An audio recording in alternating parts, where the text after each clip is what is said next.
Oke guys, welcome back to Daily Charting with Toshi, di mana kita akan daily chart your favorite cryptocurrencies. Oke, dan sebelum kita mulai DCWT kita pada hari ini, ada berita bahagia dari BitGet, di mana kita berkesempatan untuk mendapatkan, atau lebih tepatnya memperebutkan 50 USD dan 1000 BGB dari event buka peti harta karun. Seperti yang kita bisa lihat di sini, ya, eventnya berlangsung dari tanggal 19 Juli hingga tanggal 26 Juli. Ya. Dan yang pertama ada peti harta karun. Cukup lakukan peragangan pertama Anda di pasar spot atau futures dan terima hadiah di bawah ini. Ya. Kumpulan hadiah akan didistribusikan secara acak, sehingga peti harta karun yang Anda dapatkan dapat diisi secara random mulai dari 2 USD hingga 50 USD. Dan ada juga 10 BGB hingga 1000 BGB.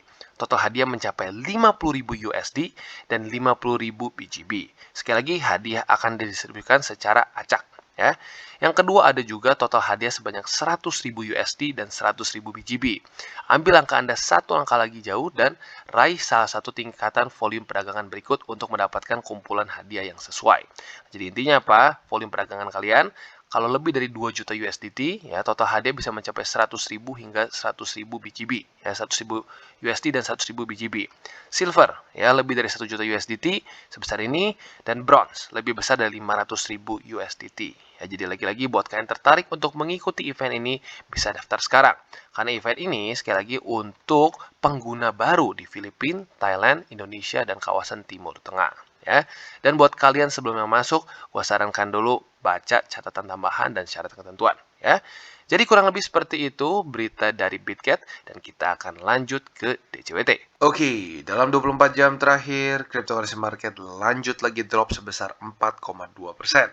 Dengan total market cap mencapai di 967 miliar US dollars. Kita bisa lihat untuk Bitcoin dia kembali drop di bawah dari 22.000, sekarang di 21.000 rendah, alias 21.500 tidak berhasil menahan harga Bitcoin. Dan itu merupakan penurunan sebesar 4,04% dalam 24 jam terakhir. Dan untuk Ethereum, kita bisa lihat dia drop lebih parah lagi, sebesar 6,68%. Dan juga untuk BNB, dia drop sebesar 4,71%, XRP sebesar 4,61%, Cardano dia drop sebesar 5,11%, Solana sebesar 6,54%. Jadi overall kita bisa lihat semua cenderung merah merona ya. Untuk Bitcoin, kita bisa lihat bahwa dia tembus 21.500. Padahal kita bisa lihat 21.500 ini sudah ada dua support ya. Yang pertama adalah struktur di 21.500 dan yang kedua adalah MA20 yang basically di daerah yang sama juga ya, tetapi ternyata ikutan turun ke bawah ya. Dan di waktu bersamaan juga dia sekaligus menembus MA50 kemarin. Jadi literally movement kemarin merusak semua support ya. Dan sekarang Bitcoin masuk lagi ke price range yang sedikit menyebalkan, yaitu di daerah 21.500 ke 19.000 lah kalau ke 18.900 kalau kita bulatkan ya. Nah, jadi sekarang pertanyaannya adalah dalam 2 hari lagi apakah Bitcoin bisa menahan volatilitas atau tidak? Dan bisa dibilang juga ini adalah mungkin salah satu efek dari ini ya, semakin dekatnya ke tanggal 28. Kita tahu bahwa 2 hari lagi akan ada peningkatan interest rate oleh the Fed ya. Dan secara kemarin terakhir ya, the Fed ngomong akan 75. Tetapi orang-orang mulai banyak yang takut dia akan meningkatkan sampai 100 BPS ya, which is ya signifikan lebih tinggi ya. Maka dari itu ada kemungkinan dilihat juga dari lack in volume dari Bitcoin, orang-orang mulai kehilangan trust, bukan hilang trust, tapi mulai kehilangan kepercayaan diri sehingga dia mulai banyak yang menjual dulu BTC mereka ya. Nah, sekarang tentunya yang harus kita tunggu adalah tanggal 28. Apakah nanti tanggal 28 akan benar-benar drop atau tidak ya. Nah, sekarang tentunya PR-nya adalah ya gini, sebenarnya masih bisa nggak? Masih bisa tembus lagi ke atas nggak? Masih bisa, ya sering kali terjadi. Nah, yang jadi penting adalah pada hari ini apakah Bitcoin akan ke-reject atau tidak. Ya, kemarin kan nembus nih, ya atau lebih tepatnya jam 7 pagi tadi kan jebol nih, ya struktur di sini. Nah, pertanyaannya pada hari ini apakah dia akan di-reject? Kalau dia di-reject, oke, that's bad. Ya, kalau di-reject, siap-siap ada kemungkinan Bitcoin bisa mengunjungi lagi 18.900-an ya. Nah, tetapi apabila Bitcoin bisa lagi tembus ke atas ya, nah masih ada peluang untuk hanya bermain di daerah 21.500 atas, ya. Tapi kalau ke reject, ya sudah, harus siap-siap volatilitasnya akan cenderung lebih ke bawah, ya.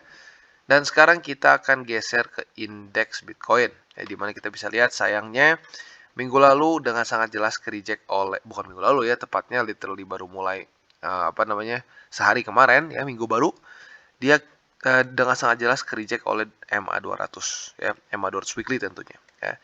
Nah, jadi sekarang permasalahan baru untuk Bitcoin ya. MA200 weekly ini menjadi resisten yang sepertinya cukup kuat. Karena bahkan kita bisa lihat pada pada kemarin dia bahkan sama sekali nggak retest ya. Nah, jadi lagi-lagi ini masuk minggu ke 1 2 3 4 5 6 7 ya, minggu ke-7 di daerah MA200 weekly. Dan ya seperti yang kita bisa lihat historically kita harus siap bahwa nggak sebentar kita di sini ya. Bisa belasan minggu, bahkan sampai di sini bisa sampai puluhan minggu. Ya jadi ya kita harus siap-siap. Dan makanya kenapa dari itu gua lebih suka ngasih mentalitas averaging atau kasih mentalitas akumulasi dibandingkan dengan wah, di sini kita langsung pasang all in, udah gitu ujung-ujungnya kita bingung sendiri. Ya karena seperti yang gue bilang kalau kita all in, kita secara mental biasanya ya akan jadi compromise. Kalau kita sudah compromise mentalnya biasanya ya ujung-ujungnya kalau nggak cut loss ya liquid gitu ya. Nah, jadi untuk sekarang yang secara TA-nya kita bisa dengan sangat jelas bahwa Bitcoin still in trouble ya karena MA200-nya menahan ya, dan sekarang bahkan bukan cuma menahan tapi mulai ke reject. Dan kalau kita lihat di sini, yang lebih menyedihkannya lagi adalah Bitcoin drop pada hari ini, ya. Tetapi indeks dolar juga drop. Ya, jujur ini aneh, ya. Dia kerja oleh MA20, tetapi Bitcoin juga tetap turun. Ya, jadi lagi-lagi kemungkinan besar secara teori kenapa ini bisa terjadi?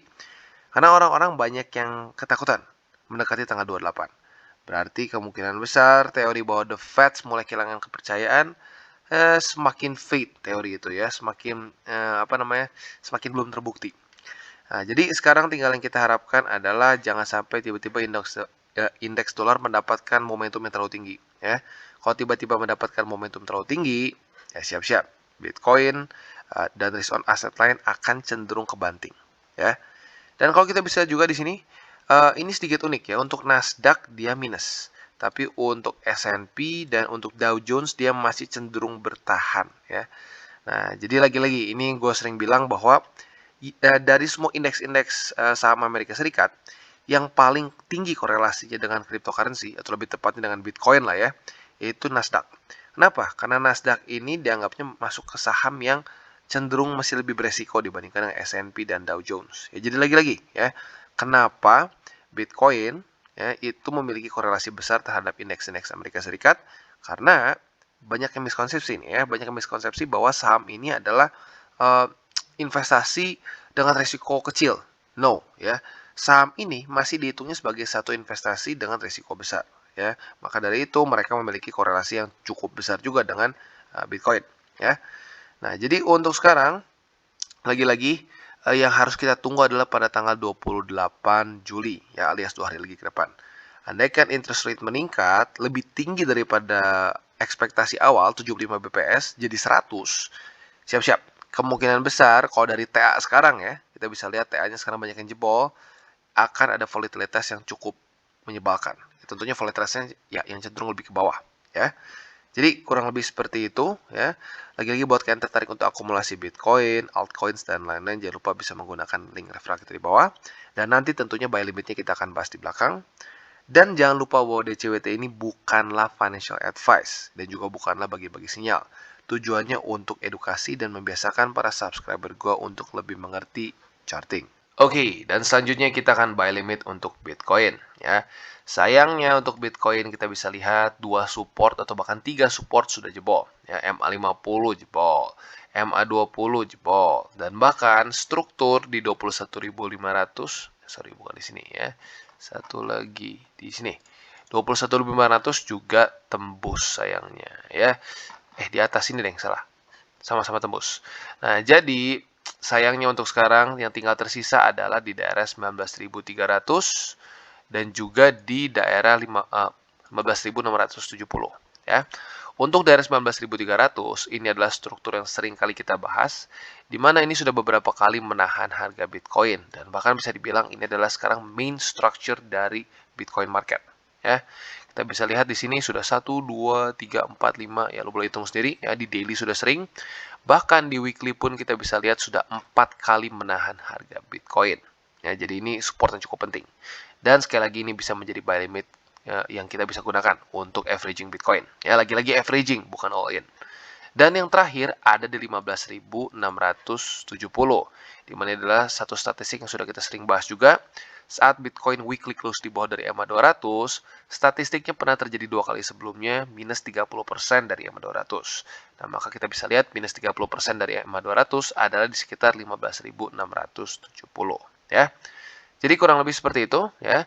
Lagi-lagi untuk sekarang ya PR untuk Bitcoin tentunya supaya bisa lanjut lagi ke atas adalah menembus lagi daerah 21.500.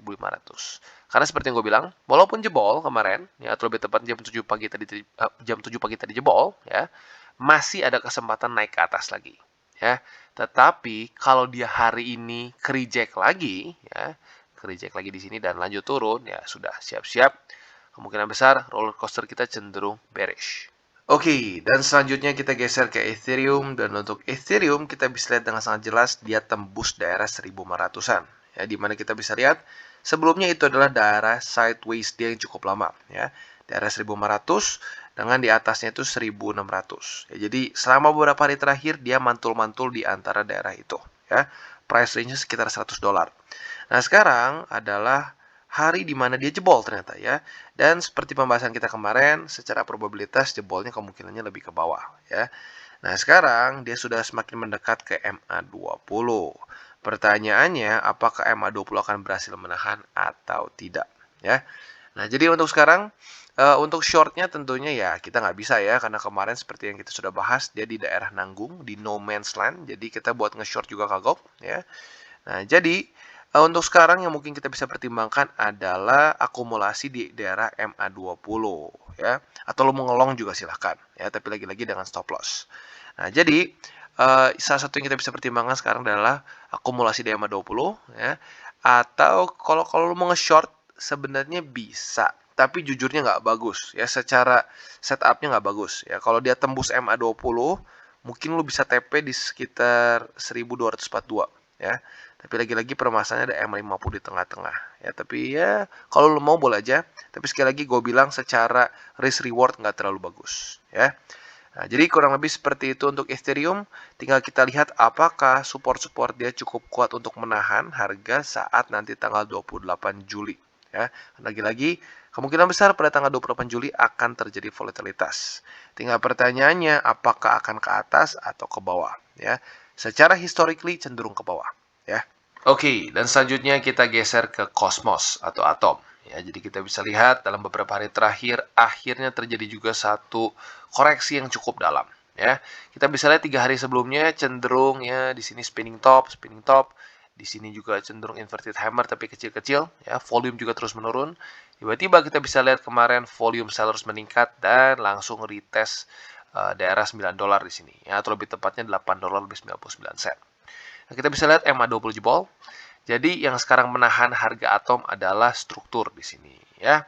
Dan kalau kita lihat untungnya berhasil ditahan ya, berhasil ditahan tapi jujurnya cukup tipis dan bikin sedikit deg-degan ya. Jadi kita lihat dalam beberapa ya jam ke depan apakah dia bisa terpantul di daerah 8,99 ini atau tidak ya. Nah, kalau sampai gagal dan jebol ke bawah, nah kita bisa pertimbangkan untuk nge-short. Nah, nge-shortnya kalau mau lebih aman ya seperti ini. Andaikan dia jebol nih ya, besok dia close di bawah dari sini, jangan langsung nge-short. Jangan nge-short di tengah-tengah karena ada M50. Jadi nggak terlalu bagus risk rewardnya ya, terlalu dekat sama satu support. Lebih aman kita tunggu sampai dia retest. Kalau dia retest lagi ke atas dan ke reject lagi, baru kita short. Shortnya tentunya di mana? Di 8,99 ya. Nah, itu menunjukkan bahwa perubahan dari support menjadi resisten. Nah, kalau seperti itu tentunya kita bisa set up untuk nge-short ya. TP-nya di mana? TP-nya ada di dua tempat ya. Buat kalian yang lebih konservatif bisa pertimbangkan di MA50 buat TP ya. Buat kalian yang lebih agresif bisa pertimbangkan TP-nya di daerah $7 lebih 79 sen ya. Jadi kurang lebih seperti itu untuk Atom, tapi lagi-lagi, andaikan dia berhasil bounce ke atas, ya sudah, berarti ya kita bisa bersabar, tunggu lagi, apakah dia akan retest lagi ini sebagai support atau tidak. Ya. Nah, buat lo yang sudah pasang buy limit di sini harusnya sudah kena. Ya, tinggal kita lihat apakah dia akan lanjut naik atau tidak. Oke, dan selanjutnya kita geser ke Cardano dan kita bisa lihat di sini dia membuat pola seperti Evening Star, yang mendekati lah, ya karena technically speaking ini ada wicknya sedikit sih di bawah, ya tapi lebih mendekati ke inverted hammer. Jadi ini seperti Evening Star, tetapi di sininya bukan spinning top, ya. Tapi sama-sama efeknya dia ke reject oleh 53 sen. Nah, buat lo yang masih mempertahankan short di sini, congratulations, kalian sekarang sedang dalam profit berapa persen ya? Sekitar ya 12,5 lah kalau kita buletin, ya. Jadi not bad. Nah, buat kalian yang konservatif harusnya sih udah TP, ya. Balik lagi, kalau sudah konservatif harusnya lu pasang TP-nya itu di MA50 dan ini udah jebol jauh dari 50, ya. Nah, tetapi buat kalian yang lebih memang dari awal agresif, ya sekarang masih ada sih sampai 44 sen. Jadi buat kalian yang agresif, boleh silakan tunggu saja kena 44 sen atau tidak. Tetapi gue sarankan pakai SL Plus. Nah, SL Plus-nya berapa besar? Tergantung lo masing-masing, ya. Nah, intinya semakin besar SL Plus-nya, misalkan gini ya, oh gue SL Plus-nya 10% atau 20%, ya. Nah, semakin besar 30, 40, 50, 60, semakin besar juga kemungkinan lu kena SL Hunter, ya otomatis posisi lu ketutup. Nah, selain dari itu ada juga alternatifnya kalau lu mau kalau lu mau SL Plus-nya dengan struktur, ya atau lebih tepatnya ya jadi kayak TP, ya. Andaikan Cardano tiba-tiba MA20 cukup kuat dan dia mantul basically close lagi di atas dari MA50, nah lu boleh pertimbangkan untuk TP di situ, ya. Jadi lagi-lagi untuk SL Plus banyak cara dan lu lebih cocok yang mana, setiap orang bisa berbeda-beda, ya. Jadi kurang lebih seperti itu untuk Cardano. Lagi-lagi Cardano masih stuck di daerah ini ya, di daerah price range 53 sen dengan 44 sen. Selama dia masih begini-begini terus, ya sudah kemungkinan besar ini akan sideways yang cukup lama, ya. Tinggal kita lihat nih, apakah tanggal 28 akan mengocok harga Cardano sampai jebol atas atau jebol bawah, ya. Oke, dan Polkadot. Akhirnya Polkadot kena juga target TP, ya. Untuk posisi short di MA50 buat kalian yang masih bersabar menghold, ya. Sekarang akhirnya kena TP juga. Ya, kalau lu punya posisi short dan belum TP juga di sini berarti trading plan lu nggak ada nih, ya. Lumayan short-short aja. Nah, jadi sesuai dengan pembahasan kita sejak rejection dia di sini ya, tanggal 20 Juli, gue udah bilang untuk ya salah satu target TP kita adalah di MA20 untuk konservatif. Itu kena, ya udah kena dari tanggal 23 Juli.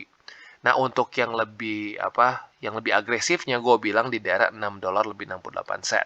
Nah, kita bisa lihat tadi pagi dia sampai di $6 lebih berapa nih? 61 sen. Berarti harusnya sudah kena TP, ya. Nah, jadi buat kalian yang sudah kena di sini, gue sarankan udah TP dulu aja. Ya, TP dulu aja. Kalau terjadi rejection lagi antara di MA50 atau 20, baru tambah posisi short lagi. Ya, jadi seperti yang gue bilang, semakin lama lu memegang posisi futures, itu semakin besar resikonya karena lu menumpukan fee. Ya, ada biaya inap. Ya, nah biaya itu kalau lu biarkan terus-menerus, lama-lama akan menggerus profit lu. Ya, jadi kalau lu udah kena target TP, ya sudah TP aja, jangan terlalu serakah. Ya, kalau ada kesempatan lagi, ya kita short lagi. Lebih enak seperti itu dibandingkan lu terus tahan posisi short lama gitu ya. Apalagi kalau kesannya lu dengan dengan leverage yang super besar dan lain-lain, ya itu jadi beresiko banget lah ya. Maka dari itu gue sarankan buat lu yang punya posisi short dari MA50, TP di sini ya. Kalau dia ke reject lagi oleh 20 atau 50, silahkan nge-short lagi boleh ya. Jadi kurang lebih seperti itu untuk Polkadot. Lagi-lagi ini dia alasannya kenapa gue nggak terlalu menyarankan untuk akumulasi dulu secara spot ya.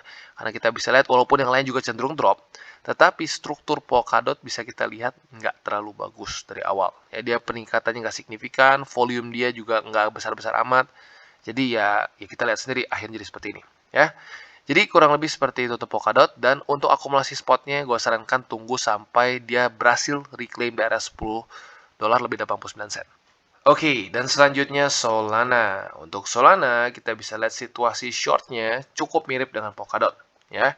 Jadi buat kalian yang kemarin masih pegang posisi short dari 44,42, harusnya udah kena TP buat yang konservatif dan yang medium risk. Karena sudah kena MA20 dan MA50. Ya, dua-duanya sudah dapat. Congrats buat yang sudah TP. Ya. Tetapi buat kalian yang agresif masih ada nih ya. Buat yang agresif tentunya di 32,68. Nah, buat kalian yang masih punya posisi short dan menunggu 32,68, pastikanlah pasang SL plus. Ya, mau 10%, 20%, mau struktur, terserah lo. Ya, yang pasti jangan sampai kalian malah nahan terus ujung-ujungnya malah rugi. Ya, nah jadi lagi-lagi ya, yang menjadi sangat penting adalah lo harus stick sama trading plan lo. Ya, kalau lo konservatif dari awal ya sudah pasang di 20. Buat lo yang medium di 50. Buat yang agresif di sini. Tetapi jangan sampai nanti kalau dia tembus, wah lu geser lagi. Ujung-ujungnya seringnya ya dari profit malah liquid lama-lama ya. Jadi maka dari itu harus stick ke trading plan kalian ya. Nggak apa-apa. TP misalkan dia lanjut lagi turun, dia pasti akan retest lagi. Kalau dia retest lagi itu kesempatan short yang lain ya. Jadi kurang lebih seperti itu untuk Solana ya. Lagi-lagi untuk sekarang struktur masih not that bad untuk Solana ya, masih cenderung oke. Nah, kalau dia tembus 32,68 ini bisa menjadi masalah buat Solana. Ya, bisa kemungkinan besar mengunjungi summer low ya. Atau bahkan ya kalau mau lebih konservatif dulu ya mungkin bisa mengunjungi sini ya 28,56. Oke, jadi kurang lebih seperti itu untuk Solana. Oke, dan selanjutnya Phantom. Ini Phantom benar-benar ya, gila. Kemarin lusa pada tanggal 24 Juli dia tembus 34 sen. Tiba-tiba kemarin ya langsung boom dia turun ke bawah dan hari ini langsung kena di price range bawah sini ya. Jadi gila. Jadi buat lu yang kemarin sayangnya sudah cut loss di sini ya, berarti ya memang belum rezeki. Ya, lagi-lagi kita nggak bisa memaksakan rezeki. Ya, kadang-kadang market suka ngasih prank kayak gini. Ya, tapi ini semua bisa kita resikonya bisa kita minimalisir dengan cara kita punya trading plan yang jelas. Ya, nah jadi untuk sekarang main support kita adalah di daerah 29 0,29 atau biar gampang di 30 sen. Ya, nah di sini bisa nggak akumulasi spot? Bisa. Ya, karena lagi-lagi untuk FTM dia masih cukup jauh dari summer low ya.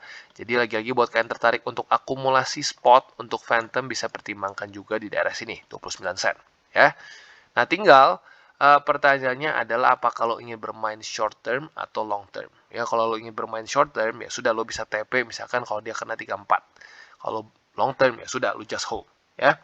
Nah, di sini ada kemungkinan ya kalau dia bisa bertahan di daerah sini MA20 bisa menjemput.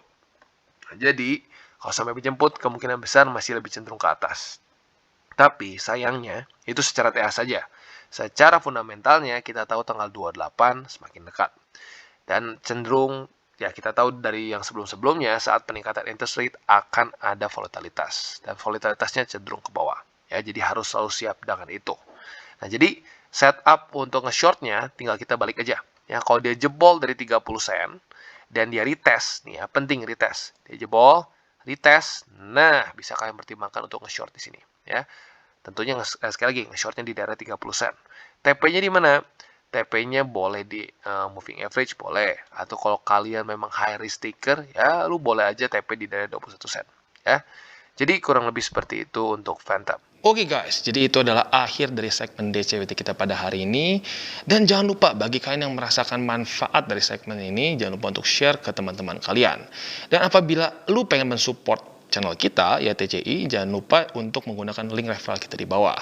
Nggak wajib ya, tetapi apabila lu menggunakan link referral kita di bawah, ada macam-macam ya, dari Bybit, Huobi, Maxi, toko kripto, dan banyak lagi ya.